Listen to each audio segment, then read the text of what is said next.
Eyewitness News is your vaccine authority, and we are just 2 days away now from capacity limits being lifted at restaurants, gyms, museums, and libraries. And on top of that, everyone 45 and up now eligible to get their vaccines on Friday. With more people getting shots, that means more questions are being asked. So that's why we're here to try to help, and we bring in the experts. Joining us live is Janelle Chiasera, Dean of the School of Health Sciences at Quinnipiac University. Thank you so much for being with us. My pleasure. So first question out of the gate, how long would it take for side effects of the shot to come out? That's a big concern from people. We've heard about the initial side effects maybe after the second shot, but what about anything long term? So after getting vaccinated, there are side effects, and I do want to make sure people understand that that's a completely normal sign that your body is really doing what it's supposed to be doing. So most of the systemic post-vaccine symptoms will occur within the first 3 days of vaccination, and they'll usually resolve pretty quickly within about 1 to 3 days of onset.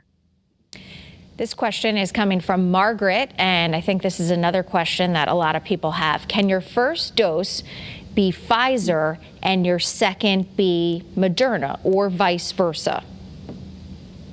Well, Margaret, thank you for that question. And it seems like a simple question, and I want to keep the answer as simple as I can. The Center for Disease Control still recommends that both doses of the series should be completed with the same product. And that means if you receive Pfizer on the front end, you should receive Pfizer on the back end. The CDC is, though, now allowing clinicians, and I underscore clinicians, a tiny bit more flexibility to accommodate very rare and exceptional situations. But I want to emphasize that the Center for Disease Control says every effort should be made right now to ensure a person who receives their first dose from Pfizer receives their second dose from Pfizer. All right, good to know.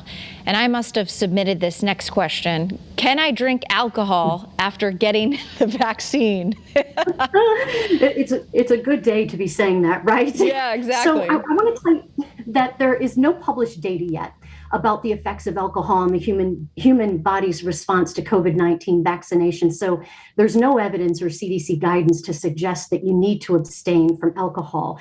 But, I think we need to think about it this way. You want to go into this vaccine the best way that you can.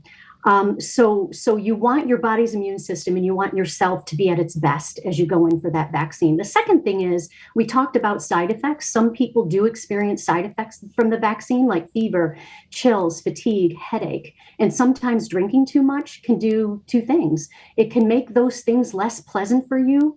And the second thing is, it can cause you to confuse alcohol-related symptoms with vaccine side effects.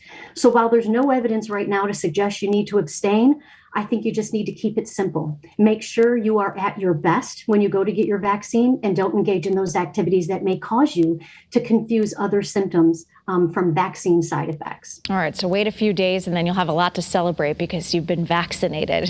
Janelle Chiasera, exactly. Thank you so much for being with us and for all of your insight today. We certainly appreciate it. Thank you.